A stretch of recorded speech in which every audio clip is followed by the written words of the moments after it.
Assalamualaikum warahmatullahi wabarakatuh. Saya Kamarudin Aziz dari Pelagita.id dan juga kontributor untuk Pelagita Hub. Hari ini saya mendapat undangan untuk mengikuti acara kita sebut saja perayaan 1 Juni 2023 Hari Lahir Pancasila.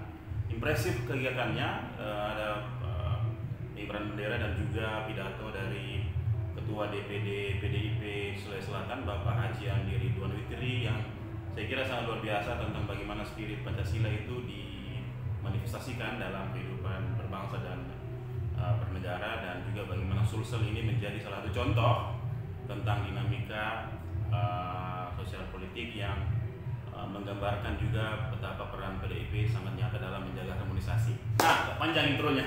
Tapi teman-teman sekalian, saya senang sekali bertemu kawan FB saya.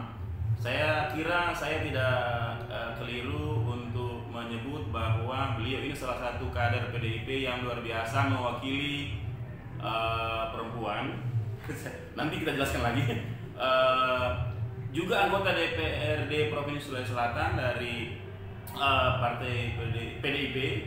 Siapa lagi kalau bukan Rizfayanti Muin SS saja. Oke, saya salam dulu. Ya. Jadi beliau juga alumni Unhas rupanya, alumni Unhas jurusan Sastra Asia Barat angkatan 92. Asia Barat berarti Salahuddin Adam ya? Ya. Oke.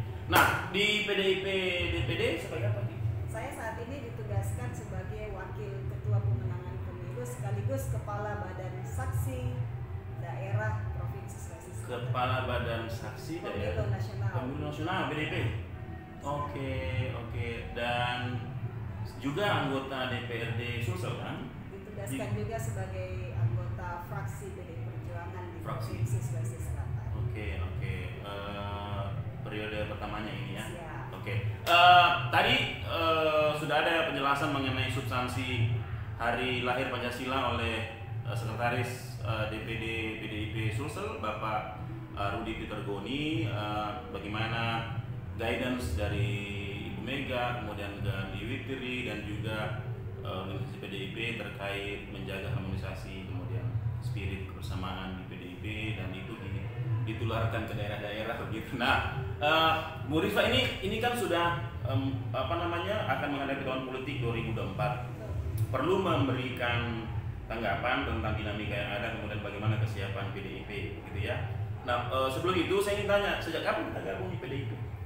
Saya di PDI Perjuangan mulai aktif 2011. 2011, oke. Sudah aktif, berarti sebelumnya tidak aktif? Sebelumnya sebagai kader biasa. Kader biasa 2011 ya? Iya, anggota biasa. Oke. Itu domisili di mana? Di Makassar atau di Makassar. Makassar. Tertarik di PDIP apa? PDI Perjuangan ini kan salah satu zaman-zaman kita kuliah. Iya. Kan PDI Perjuangan ini termasuk partai yang selalu diidentikan dengan wong cilik. Oke. Apa namanya? Grassroots. Ya, Ya. Kemudian setelah reformasi kan termasuk partai yang berada di depan memperjuangkan reformasi. Iya. Itu yang tadi soal wong cilik gitu ya. Untuk konteks Makassar atau sekitarnya memang itu dibutuhkan. Ya. Bahwa grassroots kita atau wong cilik kita perlu di. Karena kan kalau kita berbicara secara keseluruhan, negara ini kan kita ketika itu masih sangat jauh ya dari cita-cita kebangsaan. Nah, kemudian setelah itu saya melihat bahwa keberpihakan PDI Perjuangan memang betul-betul berada bersama-sama dengan masyarakat banyak yang ada di grassroots itu sendiri. Oke. Wong cilik kemudian gabung 2011 di kampus selesai berapa? Di kampus saya selesai 97. Berarti ada 4 tahun. 4 tahun itu sebagai apa? Apa aktivitas? 4 tahun itu kan banyak biasa nulis, rumah tangga, kemudian ada usaha kuliner kecil-kecil. Ya sering saya lihat kamu tadi PT-PT itu. Iya. Ada hubungan Makassarnya atau ke Selatan? khususnya keluarga komunitas dari mana? Apakah Takala atau keluarga? Atau memang Makassar saja? Kita latar belakang. Makassar, ibu saya Toraja. Oh, ya, oke. Saya Toraja. Bapak dari Sumatera. Oh, oke. Jadi saya ingin underline bagaimana misalnya PDIP itu merespons ketika ada harapan bahwa ada banyak politisi perempuan di dalamnya, dan saya meriset ada 3 partai yang punya 20 orang lebih itu. Kami mendaftarkan bacalek 37,4%. Iya. Dan jumlah itu kalau saya hitung itu ada yang 20, 21, 22. Paling 22 itu PSI atau Partai Buruh ya. Pokoknya ada Demokrat, PDIP dan 3. Oke, apa yang sudah disiapkan sebagai akan maju nanti di mana?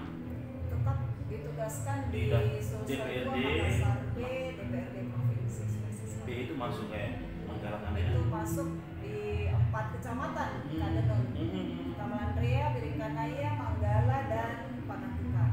4 ya? Iya. Kenapa kalau di tempat lain kayak itu banyak sekali kecamatannya atau populasinya misalnya? Ini kan dalam penataan dapil tidak ada perubahan. Terkait penataan dapil di KPU ini tetap selalu provinsi ini dibelah 2 wilayah, Makassar Iya, A dan B. Iya. Tapi kalau saya lihat jumlah kecamatannya kayaknya kan ada 15 tuh, Mas cuma 4. Kita 4, kami 4 kecamatan. Di situ ada 6 memperebutkan 6 kursi. Oh, oke. Tetapi dari 4 kecamatan ini kan kecamatan yang memiliki jumlah penduduk dan pemilih perempuan, kemudian juga sebagai anggota DPRD sudah dijelaskan. Ini kira-kira untuk ke depan apa yang bisa diceritakan ke voters, ke pemilih bahwa yang kita lakukan di DPRD itu sudah relevan dengan kebutuhan mereka. Mungkin bisa ceritakan. Ya, Kak Demon, saya ini di DPRD provinsi oleh partai sebagai perpanjangan tangan ke fraksi itu ditugaskan di Komisi E. Nah, Komisi E ini kami bermitra sangat banyak. Ada 18 mitra kami, di antaranya pendidikan, kemudian kesehatan, kemudian seluruh rumah sakit dan sebagainya. Nah, itu disebut dengan Komisi Kesra yang menjadi selain itu menjadi tujuan kita kan kesejahteraan rakyat. Selama ditugaskan di komisi itu telah banyak memperjuangkan. Saya sendiri memperjuangkan pembangunan SMA yang baru, kemudian sekolah baru, kemudian kesejahteraan guru, kemudian kita memperjuangkan bagaimana agar kesehatan masyarakat ini, pelayanan kesehatan didekatkan kepada masyarakat. Sulsel-sulselnya. Iya. Kita kan tidak berbicara hanya pada skop yang kecil, tetapi kita berbicara dalam skop Sulawesi Selatan.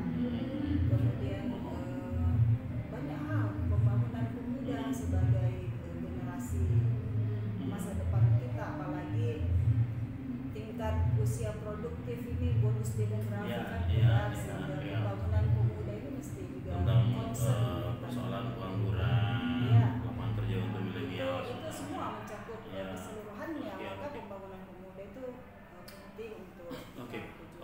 Oke, menarik. Terakhir mungkin terkait dengan strategi ini kan mau lanjut nih ceritanya nih. Saya kira perlu juga disampaikan kira-kira apa yang harus menjadi concernnya nanti ke depan mewakili Dapil B, Makassar, dan harapannya ke warga kira-kira ke depan harus sebagai apa, sebagai voters atau sebagai bagian dari Sulsel misalnya in general. Kira-kira apa yang mau disampaikan ke karena mau maju lagi toh. Betul itu Kak Denun. Yeah. Saya mau berbicara dulu dalam skop penugasan saya sebagai wakil ketua pemenangan pemilu di Sulawesi Selatan, sekaligus sebagai kepala badan saksi pemenangan pemilu PDI Perjuangan, bahwa PDI Perjuangan ini memiliki target-target untuk bisa menang, terutama di DPRD Provinsi Sulawesi Selatan. Saat ini kursi kami ada 8 dan kami memiliki target ke depan sebagai pimpinan DPRD, sehingga dengan demikian yang paling utama dalam konteks pemenangan, postur pemenangan itu adalah kerjasama kami bahu-membahu bergerak dalam satu rampak barisan, organisasi partai. Jadi bicara seluruh Bacalek sebagai roda pemenangan di PDI Perjuangan beserta seluruh infrastruktur kami, karena kami memiliki infrastruktur sampai ke anak ranting di tingkat gerak bersama. Nah, dengan demikian target kita melihat bahwa kami satu kesatuan utuh yang bergerak memenangkan itu, maka kita optimis dengan pergerakan yang sekarang ini bahwa seluruh dapil akan terisi. Itu yang pertama. Yang kedua kan tentunya gerak ini juga diimbangi dengan penjagaan di akhir, artinya hulu ke hilir, berakhir di TPS. Sebagai kepala badan saksi, partai yang selalu memiliki saksi-saksi yang solid ini termasuk PDI Perjuangan. Kenapa? Karena partai yang pertama memiliki badan saksi itu adalah PDI Perjuangan yang diorganisir secara paten kan. Saksi-saksi kami ini bukan saksi caplok-caplokan, tidak. Saksi kami ini saksi permanen. Di-maintain, dijaga, diberikan pelatihan. Pelatihan kita berjenjang. Seperti itu. Nah, masuk dari sisi sebagai kader yang ditugaskan bakal calon anggota legislatif, tentunya kami bergerak. Kita bergerak turun ke bawah, karena kalau Ibu Mega selalu mengatakan turun ke bawah. Karena masyarakat ini kita perjuangkan, kita silaturahmi, kita harus mengenal apa keinginan mereka, apa aspirasi mereka, dan itu harus kita kawal. 22 tahun, 12 tahun ya bersama PDIP, ya kan?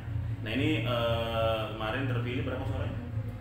Kami contoh salah satu kerja gotong royong dan itu ada di dapil saya. Kami suara kecil-kecil. Really? Oh, oke. Berapa? Rata-rata 4.000. Saya tidak sampai, saya hampir 5.000. Tetapi ketika seluruhnya dijumlahkan, kami menjadi 21.996. Calon-calon ini yang berkontribusi. Ya, karena kan hakikatnya adalah suara keseluruhan caleg ini bekerja untuk partai, bukan bekerja untuk pribadi-pribadi. Itu hakikat sebuah kerja. Oke, saya bisa mengerti, saya bisa paham. Saya pikir kemarin seperti kawan kita itu Andi Januari itu 9.000 ya. Saya pikir itu yang terendah dan 5.000 bisa loh.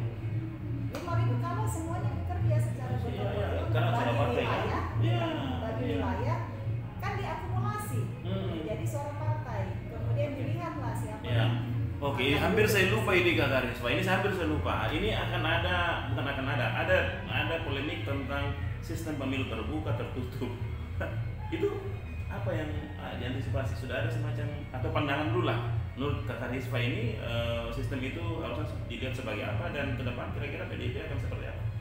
Kak Nunun, pada prinsipnya kami pada prinsipnya PDI Perjuangan di Sulawesi Selatan ini kami sangat siap, mau terbuka, mau tertutup, itu adalah hal yang sudah harus dipersiapkan dan kami optimis terbuka dan tertutup pun PDI Perjuangan Sulawesi Selatan akan meraih pimpinan DPRD Provinsi. Oke, teman-teman sekalian, itu obrolan saya dengan Rizvayanti Muin, stakeholder. Ya, saya baru hari ini tahu dan kenal dalam arti bahwa beliau alumni UNAS angkatan 92 jurusan Asia Barat dan salah satu alumni UNAS yang terpilih menjadi anggota DPRD Provinsi Sulawesi Selatan dari Dapil Makassar B sekitar Panakugan, Tamalandrea, Biringkanaya dan satu lagi Manggala. Tentu membanggakan punya kolega, punya teman yang bisa berkiprah di pentas politik, perempuan pula. Menjadi hal yang unik ya. Iya, unik. Iya. Dan sebenarnya dia equal.